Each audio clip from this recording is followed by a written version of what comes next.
안녕하세요. 저도 제가 살면서 이런 이야기의 주인공이 될 줄은 몰랐습니다. 원래대로라면 올 가을에 결혼할 예정이었던 20대 후반의 여성입니다. 열길 물속은 알아도 한길 사람 속은 모른다더니 그게 바로 예비시모를 두고 한 말은 아니었을까 싶어요. 저희 친정아버지는 친구분들을 참 좋아하시던 분이셨습니다. 그렇다 보니 여러 번 보증을 서주셨던 것 같아요.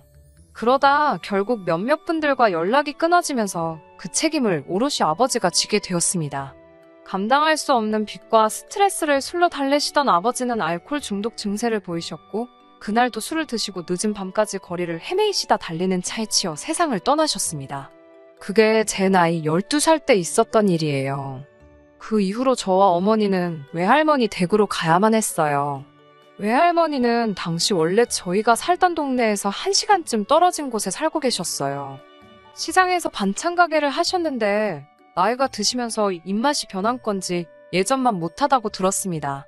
외할머니는 어머니에게 네가 날 좀 도우면서 있으면 되지 않겠냐 하셨고 그렇게 어머니도 외할머니의 가게 일에 동참하시게 되었습니다. 그렇게 2년 정도 할머니와 같이 일을 하시는 동안 어머니는 본인이 음식 솜씨가 있다는 확신을 가지셨다고 해요.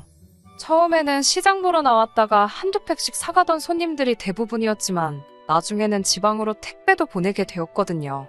하지만 제가 중학교에 입학한 직후 외할머니가 지병으로 쓰러지시면서 다시 한번 저희 모녀의 인생에는 먹구름이 드리워졌습니다. 외할머니는 오래 버티시지 못하시고 돌아가셨어요. 어머니는 너무나 힘들어하셨지만 동시에 이제 또 어떻게 먹고 살아야 할지 고민하시는 눈치였습니다. 저는 어머니께 반찬 가게 말고 식당을 하시는 건 어떻겠냐고 물었습니다. 어머니도 혼자서 그 많은 반찬을 할 수도 없는 노릇이고 그렇다고 남에게 맡기자니 믿을 수가 없다 하시면서 그럼 한 가지 메뉴만 파는 식당을 해볼까 하시더라고요. 그렇게 저희 어머니는 해장국 집을 열었습니다. 매일 밤 더 맛있는 해장국을 끓이시기 위해 돼지뼈들과 씨름하시는 어머니를 보며 저 역시 열심히 공부를 했어요. 그리고 어머니는 운 좋게 택시회사와 공사장이 밀집한 지역에 가게를 낼 수 있었습니다. 하루에 딱 80그릇만 팔면서 혹시 손님들이 술이라도 드시고 일터로 돌아가시면 위험하다며 술도 팔지 않으셨지만 그래도 어머니의 해장국은 늘 인기가 좋아 저녁 7시가 되기도 전에 가게 문을 닫을 수 있을 정도였습니다. 그렇게 한자리에서 오래 장사를 하시니 장사는 날이 갈수록 잘 되었고 나름 입소문을 타면서 분점을 내지 않겠냐는 연락도 받기 시작하셨습니다. 당연히 라디오와 텔레비전에도 소개가 되었고 그렇게 매출도 급성장하기 시작했습니다. 가게를 내느라 어머니와 저는 반지하에서 살아야만 했는데 어느 순간 그 집도 크진 않지만 아파트로 변해 있었습니다. 하지만 단지 이 때문에 제가 어머니를 존경하는 것은 아닙니다. 제가 어머니를 존경하는 이유는 어머니의 끈기와 인내심 그리고 남을 돕는 마음 때문입니다. 어머니는 해장국집을 연 이후로 매달 정기적으로 학생들을 후원하고 계셨어요. 처음에는 소액으로 시작하셨지만 지금은 한 달 매출의 10%는 꼭 기부금으로 지출하고 계세요. 제가 하루는 어머니께 그렇게 고생해서 번 돈인데 얼굴도 모르는 사람을 돕는다고 하면 아깝지 않냐고 하자 우리가 힘들 때 외할머니가 우리에게 손을 내밀어 주셨듯이 어머니도 힘든 누군가에게 손을 내밀어 줄 수 있는 사람이고 싶다고 하시더라고요. 어머니가 저를 잘 키워주시기 위해서 밤낮으로 피땀 흘려 일하신다는 걸 알았기에 저 역시 죽기 살기로 공부를 했습니다. 비록 다른 친구들처럼 과외나 유명 학원을 다니는 등의 사교육은 받지 못했지만 저한테 허락된 한에서는 후회 없이 공부했어요. 덕분에 서울 명문대 경영학과에 진학할 수 있었습니다. 경영학과에 진학했던 이유는 언정계 어머니의 사업을 정말 기업화 시켜보고 싶었기 때문입니다. 그리고 학교를 다니면서도 장학금을 놓치지 않기 위해 공부에만 매달렸어요. 그렇게 2학기가 지나고서야 알게 되었습니다. 어머니는 제가 장학금을 받으면 그 돈을 다시 제 이름으로 기부하고 계셨어요. 제가 하루는 기부하는 게 그렇게 좋으시냐 물으니 이 덕이 쌓이고 쌓여서 우리 딸 인생의 복으로 돌아올 거라고 생각하면 얼마나 기쁜지 모른다고 웃으며 대답하시더군요. 그리고 정말 어머니 덕분인지 저는 대학교 졸업과 동시에 남들이 그렇게 들어가기 힘들다는 대기업에 입사할 수 있었습니다. 게다가 어머니의 사업도 나날이 커져서 결국에는 가게 2개를 더 냈습니다. 하나는 심지어 저희 회사 옆에 위치하고 있었습니다. 하지만 제가 이 가게 딸이라는 건 아무에게도 말하지 않았습니다. 제가 무슨 부잣집 기업가 딸도 아닌데 그런 이야기를 제 입으로 하는 게 좀 민망하더라고요. 동료들도 부담을 느끼진 않을까 걱정도 됐었고요. 다만 사람들이 오늘 점심은 거기 가서 먹을까 하면 괜히 기대하게 되고 또 맛있게 먹었다며 음식을 칭찬하는 걸 들으면 기분이 정말 좋더라고요. 그리고 그 회사에서 지금의 남자친구를 만났습니다. 남자친구는 저보다 1년 일찍 입사한 상황이었고 그렇다 보니 제가 회사 생활에 잘 적응할 수 있도록 많은 도움을 주었습니다. 저도 그런 남자친구에게 많이 기댔고 그렇게 서로 금세 가까워졌습니다. 하루의 대부분을 회사에서 함께 보내면서 연애까지 하다 보니 결혼을 생각하지 않는 게 오히려 이상할 지경이었네요. 2년 정도 지났을 무렵 남자친구는 우리 그냥 같이 살지 않을래라며 프로포즈를 해왔습니다. 어머니는 이미 제가 만나는 사람이 있다는 건 알고 계셨기에 제가 프로포즈를 받았다고 했을 때 정말 좋아하셨습니다. 하지만 저에게 혹시 그 집에서 우리 딸을 반대하면 어쩌지라며 걱정을 하시더라고요. 그래서 제가 왜 나를 반대하냐고 물으니 어떤 집들은 아빠 없이 컸다고 하면 싫어하는 것 같더라라며 말끝을 흐리시더군요. 아빠가 없는데도 아빠 있는 친구들보다 더 멋있게 컸는데 그럼 오히려 더 좋아하셔야 하는 거 아니냐며 제가 신경 쓰지 마시라고 말씀드렸어요. 어머니는 나는 우리 딸이 어딜 가든 사랑받는 사람이면 좋겠다며 좋은 남자 만나서 시부모님 사랑 듬뿍 받고 살아야 된다고 하시더군요. 저는 어머니께 정확히 기억은 안 나는데 남자친구네 부모님도 기부도 많이 하시고 어려운 사람도 돕고 하시는 좋은 분들이라고 했던 것 같으니까 걱정하지 마시라고 했어요. 인사 잘 드리고 오겠다고요. 어머니의 걱정을 뒤로하고 저는 과일 바구니와 꽃을 사들고 시댁에 갔습니다. 그동안 남자친구의 씀씀이나 하고 다니는 모습을 통해 어느 정도 사는 집 아들이라는 건 짐작하고 있었는데 역시나 중산층 이상은 되는 것 같았어요. 집에 들어서니 예비 시모가 반갑게 맞아주셨습니다. 처음에는 분위기가 괜찮았어요. 하지만 아버지가 어렸을 때 돌아가셔서 어머니와 단 둘이 살았다고 하니 시모 안색이 싹 바뀌었습니다. 그럼 먹고 사는 건 어떻게 해결했냐고 해서 어머니가 작은 식당을 하셨다고 했습니다. 여전히 예비 시모의 표정은 좋지 않았습니다. 그걸 눈치챈 예비 시부와 남자친구가 그래도 참 대단하시다며 어떻게 여자 혼자 몸으로 딸을 이렇게 훌륭하게 키우셨는지 아주 멋진 분이신가 보다며 상황을 수습하려 하더군요. 하지만 예비 시모는 계속해서 여자 혼자서 키웠는지 누가 도와줬는지는 아무도 모를 일 아니냐며 묘하게 저희 친정어머니를 깎아내리듯 말씀을 하셨습니다. 저는 저희 어머니는 남에게 아쉬운 소리 한 적 없이 혼자 힘으로 저를 키우신 게 맞다고 정중하게 다시 한번 말씀드렸어요. 그러자 예비 시모가 절 노려보더군요. 집으로 돌아와서 이 결혼을 하는 게 맞나 싶은 생각이 들었습니다. 하지만 친정어머니께 오늘 무슨 일이 있었는지 말씀을 드리면 괜히 더 걱정하시고 속만 상해하실 것 같아서 아무 말도 하지 않았습니다. 그저 예쁘게 잘 봐주셨고 식사 맛있게 하고 왔다 이렇게만 알려드렸습니다. 그리고 얼마 뒤 서울 모 한정식 집에서 상견례를 하게 되었습니다. 자리에 도착하니 예비시부와 남자친구는 와 있었는데 예비시모는 아직이더라고요. 어디 가셨냐고 물으니까 남자친구도 모르겠다면서 초조해하고 있었어요. 그리고 상견례를 시작하기로 했던 시간보다 10분 정도 지났을 무렵 예비시모가 도착했습니다. 예비시모는 장소를 누가 골랐냐면서 자기는 강남밖에 몰라서 한참 헤맸다며 짜증 섞인 불만을 토해냈어요.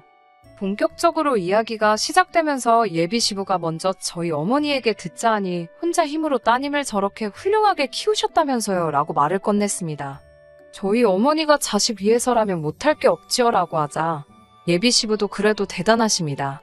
우리 안 사람이라면 그렇게 할 수 있었을까 모르겠네요 라며 농담을 건넸어요. 그러자 예비 시모가 눈을 동그랗게 뜨면서 여보는 내가 평소에 얼마나 품위를 따지는지 모르냐면서 어떻게 여자가 혼자 남자들 상대로 장사를 하냐고 그러는 거예요. 그러면서 본인은 그런 장사하지 않고도 우리 아들을 저렇게 멋지고 잘나게 키웠다고 그러더군요. 게다가 자기는 지금 자선사업을 하는 사업가라면서 사업이 참 어렵답니다라고 저희 어머니께 한마디 하더라고요. 일개 장사랑은 수준이 다르지요라고 덧붙이면서요. 예비 시모가 한마디 한마디 할 때마다 예비 시부와 남편이 어쩔 줄 몰라 하더니 급기야 남편이 엄마 왜 그러냐면서 그만하시라고 한마디 하더라고요. 그러자 예비 시모가 넌 내가 없는 말을 한 것도 아닌데 뭘 그렇게 절절매냐면서 평소에 너 우리 아들한테 짜증을 혹시 많이 부리니? 라고 물으시는 거예요.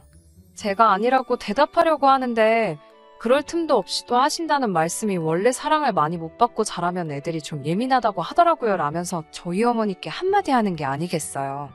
저는 도무지 이 상황이 이해가 안 돼서 혹시 제가 마음에 안 드시냐고 물었습니다. 그러자 테이블 밑으로 저희 어머니가 제 손을 꼭 잡으면서 괜찮다는 신호를 보내셨어요. 본인은 괜찮으니까 시모될 분에게 밉보이지 말라는 말씀이셨죠. 예비 시모가 너 지금 뭐라고 했냐고 한마디 하려는 찰나에 예비 시부와 남자친구가 다들 그만하라면서 예비 시모에게 당신답지 않게 오늘 말을 왜 그렇게 막 하냐고 한마디 하시더군요. 그러자 예비 시모도 입을 삐축거리면서 아들이 장가 간다니까 서운해서 그런가 보죠라고 꼬리를 내리더라고요. 그렇게 밥이 코로 넘어가는지 목구멍으로 넘어가는지도 모르게 먹으며 상견례 자리를 마치고 집으로 돌아왔어요. 제 기분이 상한 것보다 어머니가 상처받지 않으셨을지 많이 걱정이 되더라고요. 하지만 어머니는 예비 시모도 소중하게 키운 아들이 남주기 아까워서 그러는 걸 거라며 이해하라고 오히려 저를 달래주셨습니다. 다들 자기 눈에는 자기 자식이 최고라서 그런 거라고요. 그리고 이튿날 회사에서 한참 일을 하고 있는데 모르는 번호로 전화가 걸려왔습니다. 받아보니 예비 시모더라고요. 지금 회사 앞 카페에 와 있으니 잠깐 나와보라고 하셨습니다. 30분 있으면 회의란 마음은 급한데 남자친구도 안 보이고 어쩔 수 없이 얼른 인사만이라도 드리고 와야겠다 싶어서 카페로 향했어요. 카페에 도착하니 예비 시모가 내가 전화한 지가 언젠데 이제서야 오냐면서 바로 짜증을 내더라고요. 그러더니 가방에서 종이 한 장을 꺼내 제 앞에 들이밀었습니다. 이게 뭐냐고 물으니 보면 모르냐면서 우리 아들이랑 결혼할 거면 이 정도는 해오라고 하시는 거예요. 제가 이런 건 상견례 자리에서 이야기하셨으면 좋았을 텐데 왜 이렇게 따로 주시는 거냐고 물었습니다.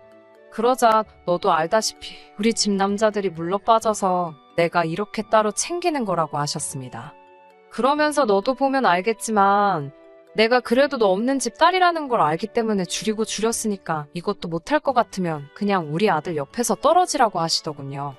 저는 당장이라도 알겠습니다. 이 결혼 그냥 안 하겠습니다 하려다가 그래도 남자친구한테 자기 어머니가 어떤 사람인지는 알려야겠다 싶어서 일단 알겠다고 하고 종이를 챙겼습니다. 예비 시모는 저에게 행여나 자기 아들한테 말할 생각이면 꿈도 꾸지 말라고 그런 소리 해봤자 걔가 지 엄마를 믿지 널 믿겠냐면서요. 그날 밤 어떻게 하면 좋을지 밤새 고민을 하고 있으니 어머니가 무슨 일이 있었냐며 저에게 솔직히 털어놓아 보라고 하시더군요. 어머니를 걱정시키는 것은 죽기보다 싫었지만 그래도 이 상황을 어떻게 현명하게 해결해 나가는 게 좋을지 모르겠기에 결국 사실대로 털어놓고 말았습니다. 단지 제가 아버지 없이 자랐다는 이유로 왜 이렇게 많은 걸 요구당해야 하는지 모르겠다는 것과 이렇게 하는 결혼이라면 하고 싶지 않다고 했어요. 묵묵히 들어주시던 어머니는 결국 눈물을 보이시며 아무리 부족함 없이 키운다고 노력을 했는데도 이렇게 저를 힘들게 한다면서 어미로서 미안하다고 사과를 하시는 거예요. 그러면서 돈이라면 걱정하지 말고 사랑하는 사람과 결혼 준비를 하라고 하셨습니다. 어머니가 해줄 수 있는 거라면 얼마든지 해주시겠다고요. 그런데 그런 어머니의 모습을 보니 정신이 확 들었습니다. 저는 결국 남자친구에게 연락해 결혼 이야기는 없었던 걸로 하자고 했어요. 당연히 아무것도 몰랐던 남자친구는 갑자기 왜 그러냐며 난리가 났고 저는 예비 시모와 있었던 일을 다 들려주었습니다. 그러자 남자친구는 자기 어머니가 그런 사람인 줄 정말 몰랐다면서 필요하다면 몇 번이고 우리 어머니께 사과를 드리고 자리를 만들어준다면 예비 시모도 저희 어머니께 사과하도록 하겠다고 하더라고요. 그렇게 다시 한번 양가 어른들이 모이는 자리가 성사되었습니다. 예비 시모는 누가 봐도 오기 싫은 자리에 억지로 끌려 나온 티가 역력했어요. 저를 보더니 그렇게 입이 싼 줄은 또 몰랐다면서 혀를 차다가 남자친구가 오니까 언제 그랬냐는 듯이 딴청을 피우시는 걸 보고는 역시 기대한 내가 잘못이지 싶었습니다. 하지만 저희 어머니까지 계신 자리에서 없던 일로 하고 집에 가자고는 할 수가 없었고 저희 어머니라도 사과를 받을 수 있으면 좋겠다 싶어서 꾹 참고만 있었네요. 이윽고 식사가 하나씩 준비되면서 양쪽에서 이야기가 오가기 시작했습니다. 예비 시모는 아무래도 자기가 사업을 하다 보니 매사에 셈을 하게 된다면서 저희더러 이해해 달라고 하더군요. 잘 키운 아들을 헐값에 넘기는 것 같아서 기분이 별로였다나요.